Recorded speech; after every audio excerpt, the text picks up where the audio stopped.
So, you want to bag your Montero Gen 2.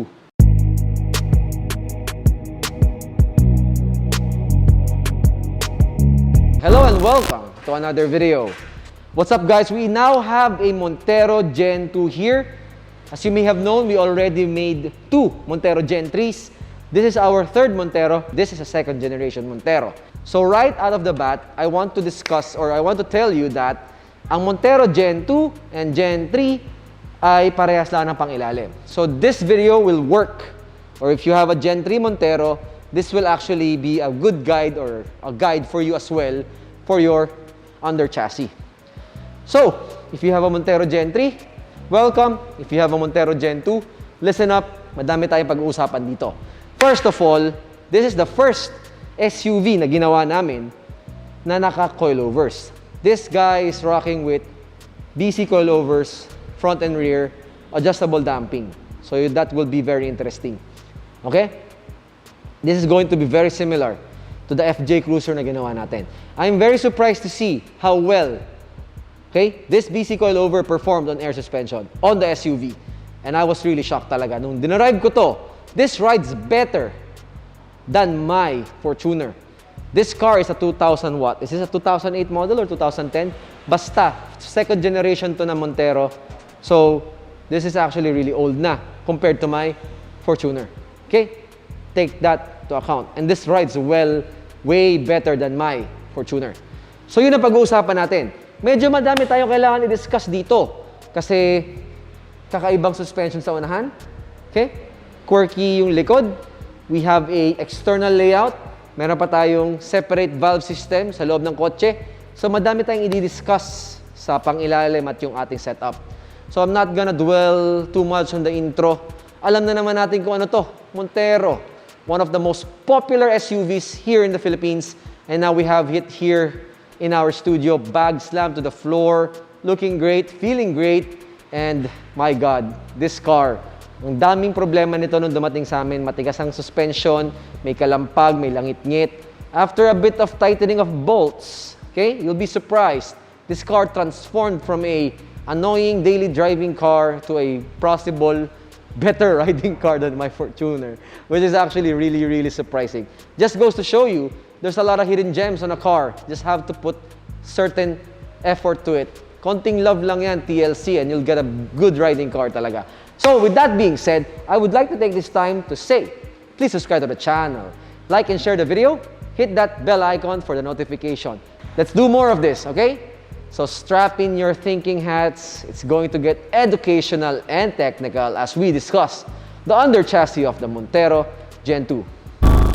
Hello and welcome to the front suspension ng Montero Gen 2. Right out of the bat, I will tell you that this is a wishbone suspension. Okay? Allow me to carry you saglit para mapakita ko. So you can see, ito yung wishbone natin. Okay? Sa ilalim, wishbone din. Sa the double wishbone suspension siya, surprisingly, we are met with a SUV na naka-coilovers. Yun yung kakaiba sa kotseng to. So, anong ating expected na mangyari? It gives us a very wide variety of adjustments for the damping. So, adjustable dampers to. So, we can actually tune the car's ride depende sa gusto ng client. And that is the best thing about the coilovers. This is the first time na nakagawa ko ng SUV na naka-coilovers. And immediately, I can tell you that the ride is phenomenally great. Okay? Wishbone suspensions are very much malapit sa puso ng gumagawa ng airsus because hindi pumipihit yung shocks natin. Okay? Ibig sabihin, pag umikot yung manibela natin, the shock stays in place. Laban sa mga McPherson strut na ginagawa natin, like economical cars like my Camry, Altis, Wigo, Vios, yung mga yun, pag ginabig mo yung manibela, umiikot yung shocks. So yun yung benefit natin sa air suspension ng kotseng ito kasi naka-double wishbone suspension siya. So what happens is, when you turn the steering wheel, nandito yung ball joint na umiikot para sa steering wheel knuckle natin. So, that is the best part of this. Wala naman tayong rubbing issues, so I'm pretty sure the boys checked everything. And hindi naman tayo tatama sa ating bag pag napisak. I'm actually feeling the bag right now. personally, kasi ito yung final checking ko. Mukha namang clear ako on all parts of the car or the airbag. Ngayon, pag naman nabawasan to ng hangin, liliit yung airbag, tapos pag napisak siya, lalapad ng konti. So technically, pag naka-inflate siya ng overinflated na ganito, this is technically almost, ito na yung mismong parang clearance mo. That's what I'm trying to tell you. So the boys did a wonderful job on doing this car. Yun lang naman na pwede ko sabihin sa front suspension nito. And we'll be moving to the back. Is this difficult to do? Quite. It's quite difficult to do. It needs some heat and hammering, so be careful with that. If we're not gonna build your car, I suggest you talk to your builder properly regarding this concern. So once again, BC coilovers, really good ride. I'll discuss that later. Let's go to the back side of the suspension. Hello and welcome sa rear side ng suspension. So dependent suspension siya. Magkakonekta yung ating left and right suspension by that axle na live. Kasi rear wheel drive ito. So, the typical SUV suspensions to, divorce setup tayo sa likod. Ayan yung airbag natin sa taas. Maluwag naman. I can't get my hands there kasi medyo malalim. Pero you can see visually that it actually has a lot of clearance. Alright? So, sentro naman lahat yan. You just really have to adapt your airbag to the spring catches. So, let's get you a better view. From this side naman, as you can see, it's very spacious. Actually, I can put my hand in pala. There we go. Very maluwag. Ito yung BC coilovers na shocks. Okay? So, nothing much to show you on the rear suspension. Divorce naman siya and sentro naman tayo lahat. We had to remove the stock shock mounts here, or spring catches rather. So, when we want to go back to stock, we have to re-weld it. That's something you have to take note. That is the only invasive thing we did for this rear suspension setup. Okay? But that is unavoidable. Okay? Nonetheless, we can actually put it back for you if you want to go back to stock. If you will go back to stock. Let's move on to the system of the Montero. It's actually right beside me, right here. And we'll cut to that in a bit so we can actually get a better angle. Okay? So, welcome to the first part of the system nitong ating Montero Gen 3. As you can see, an SUV has a spare tire sa labas. This is possibly the best location for it. Ngayon, ang sacrifice lang talaga niya is yung spare tire niya. But nonetheless, you can actually carry your spare tire inside the car when you need it, when you go to a long drive. This will be good for Manila use kasi madami naman vulcanizing stations here. You won't be having that catastrophic disaster naman. So, yun lang naman yung compromise natin dito kasi there's no space sa loob. And if ever may space sa loob, you will sacrifice the third row seat. And it doesn't make sense to me. Here's a better view with a light on it. So you can see we have 2 pumps. We have a 3-gallon tank here. That's enough to lift the car. Hindi naman to matakaw sa hangin. Actually, 100 PSI lang. Sapat na. We have a 175 PSI system. So you can see dito sa part na to, diba, may bakal tayo na ginawang kaha. That is actually a cage. We call this the cage because we actually use the hoist. As you can see, I don't know if you can see it. That part there, yun yung hoist ng spare tire. So if you want to put down the system or kailangan i-maintenance yung system, we actually can do that by hoisting it down. So technically, this is a hoisted system sa likod. The valve and controller is not here. It is not mounted here. It's inside. Only the parts that can be, pwedeng mabasa ay pwede sa labas. This is actually weatherproof. Well, rather weather resistant, water resistant. And the open air will actually help our compressors to be passively cooled by the airflow sa ilalim ng kotse. As you may have known, turbulent air passes through under the car, and that turbulent air will travel and hit the piston heads, and that will actually cool down your pumps. So, thermally speaking, maganda yung location ng pump natin sa labas kasi lumalamig yung pump by the airflow underneath the car, the turbulent air or the drag caused by the under chassis of the car. So that's good. It will keep our hot items cooled down. Okay? Let's actually go inside the car's trunk to show you the system where it's located. And one thing to note nga pala, this will indeed, in fact, make the pump noisy sa labas, but it will be very quiet naman sa loob. So you have that going for you. pick your poison na lang kung saan mo gusto ilagay yan. But for now, let's go to the rear side and let's see kung saan nilagay yung ating module and valve. So, welcome to the tool tray. Actually, ito yung tool tray ng Montero sa likod. Ayan. So, ang request ni Kuya Ed, o yung may-ari, is yung lalagyan ng jack hindi matanggal para pag meron siyang kailangan niya i-jack yung kotse, hindi tayo invasive. Okay? So, what we have here is our management system above. And as you can see, below the management system is our valves. Makita mo yung mga sensors, yung mga wiring. So, we made it as clean as possible, pero our space is quite limited. So, pardon the, a bit of a mess if that's messy for you. But for me, okay to, pasado siya sa akin. We can actually get a close-up for you if you want.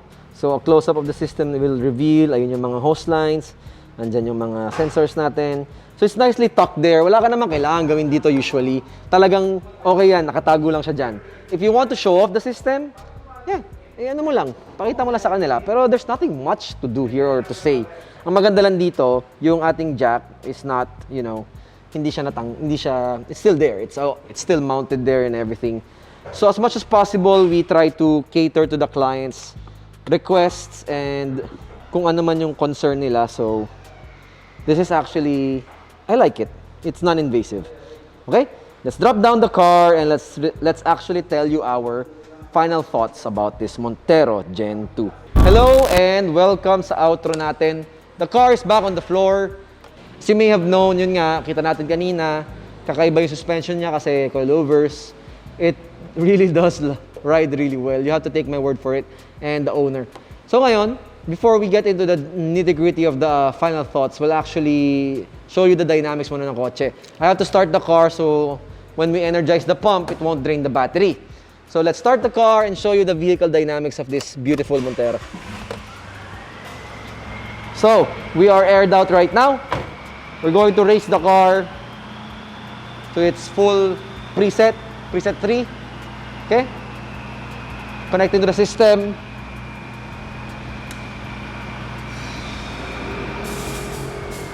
Alright, this is P3. As you may see, hindi naman siya sobrang taas pa. May tataas pa to. Okay? We're gonna show it to you. Okay? Kinapakarga ko lang yung tanke kasi we used about more than half of it. So, maingay na konti. Bear with me. I think you can hear me naman. The microphone's right beside me, so I'm quite audible pa rin. So, the 175 pressure tank natin sa likod can lift up the car in one go. So, that's really good. You don't have to wait that much. And yeah, raising the front even higher. Taas, di ba? Raising the rear even higher. Okay, we're putting around 120-40 pressure. So that should be enough. As you may see, that is a full lift right there. I don't know if this is higher than stock. Probably a 2-inch lift. So the air suspension can actually lift the car way beyond the stock suspension. So this looks like a lifted car right now. Probably like a suspension lift na 2-inch. And of course, okay, taasan pa natin. Let's see if we can ask for more. Pero parang wala na. Let's drop the car right now and let's see the dynamics ng ating kotse. Okay?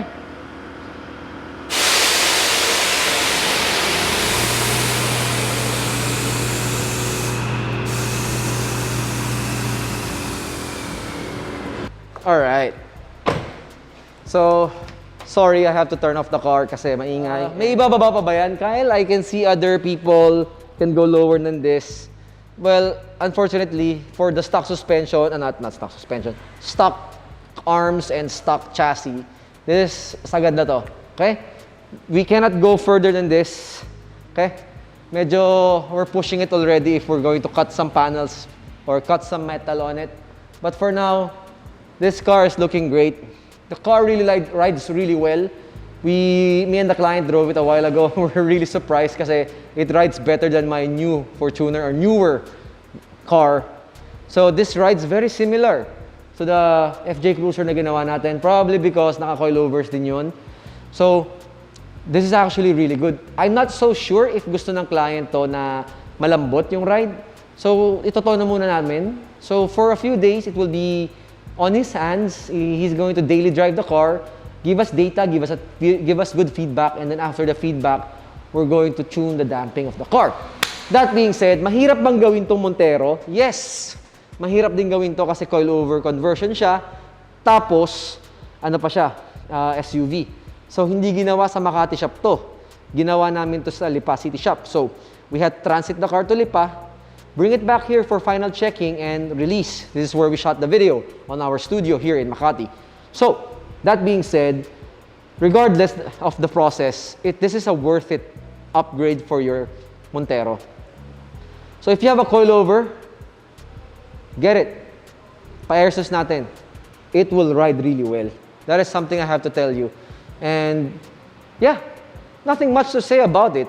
Kasi the performance speaks for itself. The drop speaks it for itself. This is one of the most popular SUVs in the Philippines.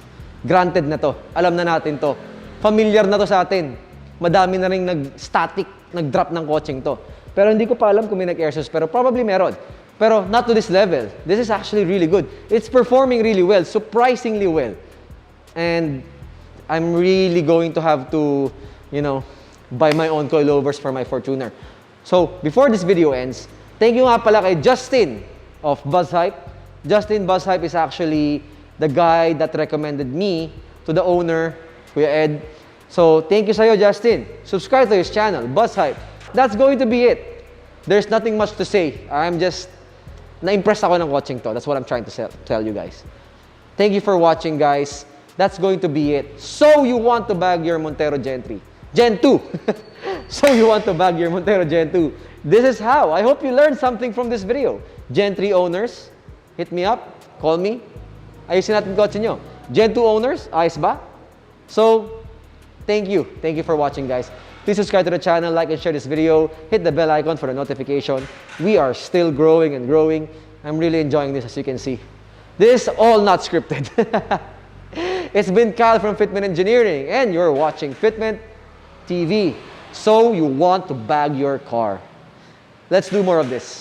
Until the next episode, adios.